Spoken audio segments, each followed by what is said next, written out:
Kesehatan adalah modal paling utama dalam hidup ini. Kita hanya bisa beraktivitas, melakukan berbagai kegiatan dalam hidup ini hanya oleh karena kita memiliki sesuatu yang bernama sehat. Kecenderungan kita adalah baru merasakan pentingnya suatu nikmat kalau dia sudah berkurang atau bahkan hilang sama sekali dari diri kita. Kita baru merasakan pentingnya gigi kalau sedang sakit gigi. Kita baru merasakan pentingnya telinga kalau sudah tuli. Kita baru merasakan nikmatnya, benar-benar nikmat mata kalau sudah diserang penyakit buta. Sepanjang dia ada, normal, kita kadang-kadang kurang menjaga dan memeliharanya. Padahal Al-Quran telah mengingatkan kita, la in syakartum la azidannakum wa la in kafartum inna azabi lasyadid. Kalau kamu pandai bersyukur dalam artian menjaga nikmat, menjaga karunia yang diberikan Allah kepadamu, aku akan tambah nikmat itu kepadamu. Tapi kalau kamu ingkar, kamu tidak pandai bersyukur, kamu tidak pandai menjaga dan memelihara nikmat itu, awas, azabku itu akan pedih adanya. Begitulah,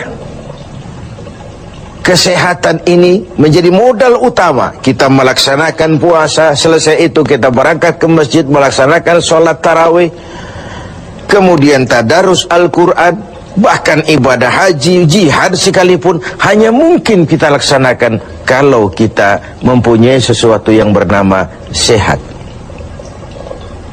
Nah, lawan dari sehat adalah sakit. Kita manusia terdiri dari dua elemen pokok, jasmani dan rohani. Kadang kita kehilangan keseimbangan, berpayah-payah kita mengurus rohani, berpayah-payah kita mengurus jasmani maksud saya. Satu hari 3 kali kita mandikan jasmani kita. Kita berikan pakaian yang bagus-bagus, parfum yang wangi-wangi, pakaian yang aksesoris yang mahal-mahal untuk keindahan jasmani. Pernahkah kita berpikir seperti itu untuk menambah keindahan rohani kita? Kita hiasi dengan sifat-sifat yang baik, dengan sabar, dengan ikhlas, dengan tawadhu, dengan tasamuh, lapang dada, dan sebagainya. Begitu juga kalau kita bicara penyakit. Kita sibuk kalau diserang penyakit jasmani. Tetapi sesibuk itukah kalau rohani kita yang diserang penyakit? Al-Imamul Ghazali membagi penyakit itu dalam 2 macam. Pertama penyakit zahir, dan yang kedua penyakit batin, penyakit rohani. Apa perbedaan dari kedua penyakit ini? Yang pertama, penyakit zahir banyak dokternya. Apalagi di zaman spesialisasi sekarang ini, tinggal cari saja dokter ahlinya. Penyakit jantung ada dokternya, liver ada dokternya, paru-paru ada dokternya, ginjal ada dokternya, kulit ada dokternya. Penyakit zahir banyak sekali dokternya. Tapi penyakit batin, dokternya hanya agama dan kemauan yang kuat dari orang yang punya penyakit itu untuk mengobati diri. Sulit cari dokter yang bisa mengobati penyakit sombong, cari dokter yang bisa mengobati penyakit kikir, cari dokter yang bisa mengobati penyakit angkuh, sombong, bakhil. Agama dan kemauan yang kuat dari orang yang dihinggapi penyakit itu untuk memperbaiki diri melalui riyadhah, latihan dan latihan. Yang kedua, kata Al-Ghazali, perbedaannya ini aneh. Penyakit zahir yang empunya penyakit lebih tahu dari orang lain. Sedangkan penyakit batin sering orang lain lebih tahu dari yang punya. Ini aneh. Kita punya penyakit jantung, kita tahu wong itu penyakit kita dan itu penyakit zahir. Teman kita nggak tahu, datang-datang main kagetin aja, woi, kelepek kita. Kita yang punya penyakit tahu, orang lain tidak tahu. Tapi kalau penyakit batin ini aneh, orang lain sering lebih tahu dari yang punya. Kalau kita sombong, kita sering tidak merasa, kita anggap sikap kita wajar saja. Kalau kita diserang penyakit pelit, kita tidak merasa, kita anggap wajar saja. Kalau kita diserang penyakit hasud, kita anggap wajar saja. Orang lain yang tahu. Karena itu sahabat Umar bin Khattab radhiyallahu an kerap kali kalau berkumpul dengan sahabat sering kali bertanya, kau lihat saya sombong apa tidak? Kau lihat saya pelit apa tidak? Kau lihat pada tingkah laku saya ada tanda-tanda kekafiran atau tidak? Kalau orang lain memberitahu itu kepada beliau, bukan main senangnya hati beliau. Tidak jarang yang memberitahu itu diberikan hadiah oleh beliau. Ini bedanya kita dengan Sayyidina Umar. Kita diberitahu orang marah, bukan main. Kenapa gue lo urusin, diri lo aja beresin. Jangankan kita mau bertanya, melakukan introspeksi tentang kekurangan-kekurangan kita, diberitahu orang pun kadang-kadang kita salah terima. Inilah penyakit batin itu. Dan yang ketiga, ini yang paling dahsyat. Sehebat-hebatnya penyakit zahir, penyakit jasmani, dia hanya merusak dunia. Paling-paling mati gitu saja. Tapi penyakit batin, penyakit rohani kalau diserang, merusak dunia, menghancurkan akhirat. Kita diserang kanker, mati, resiko dunia saja. Kena ginjal, mati. Paru-paru, mati. Darah tinggi, mati. Tapi tidak berakibat akhirat. Maksudnya tidak ada nanti penduduk neraka ditanya, kenapa kamu masuk neraka?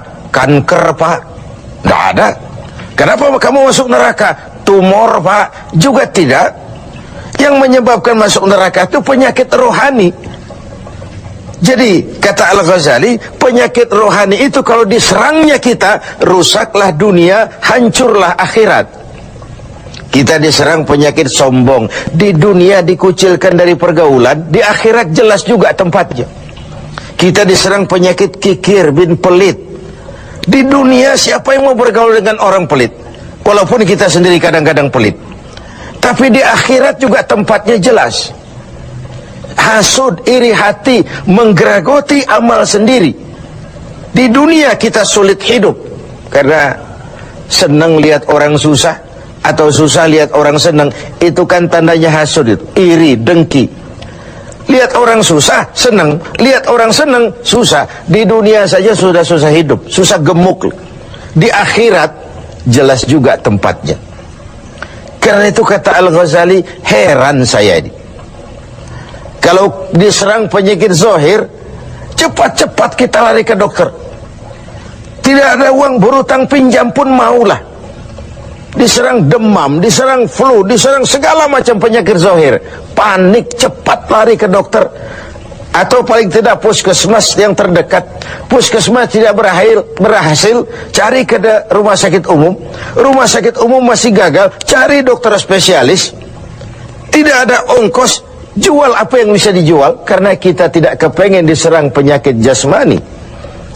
Tapi kalau diserang penyakit rohani, kata Al-Ghazali, kita sering tenang-tenang saja. Padahal diserang penyakit rohani itu celaka dunia, hancur akhirat kita. Sehingga beliau menghimbau, kalau kita begitu bersungguh-sungguh mengobati penyakit jasmani yang kalau diserang hanya merusak kehidupan dunia, betapa kita tidak akan lebih bersungguh-sungguh mencari obat penangkal penyakit yang kalau diserangnya kita, rusaklah dunia, hancur jugalah akhirat kelak. Dengan puasa Ramadan, pada satu sisi kesehatan jasmani terjaga karena memberikan kesempatan istirahat kepada organ tubuh yang sudah bekerja seperti mesin 24 jam. Sementara jasmani diberikan kesempatan istirahat dengan makan dan minum yang teratur. Rohani dihiasi.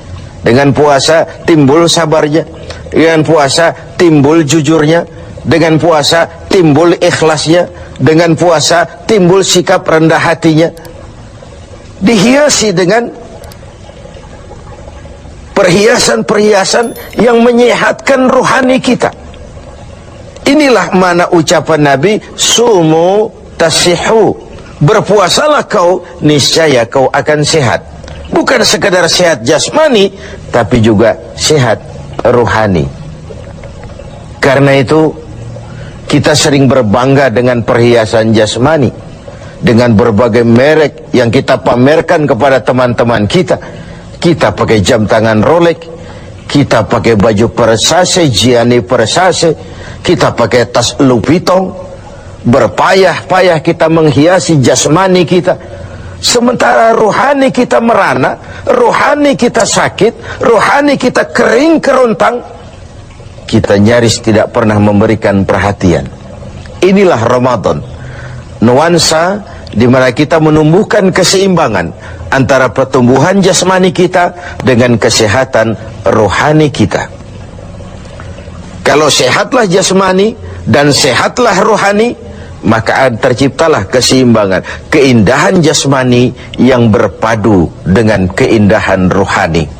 Itulah bentuk yang kita dambakan dalam menjalani kehidupan ini. Semoga puasa yang kita laksanakan mengantarkan kita ke arah tumbuhnya kesehatan jasmani dan lebih-lebih lagi kesehatan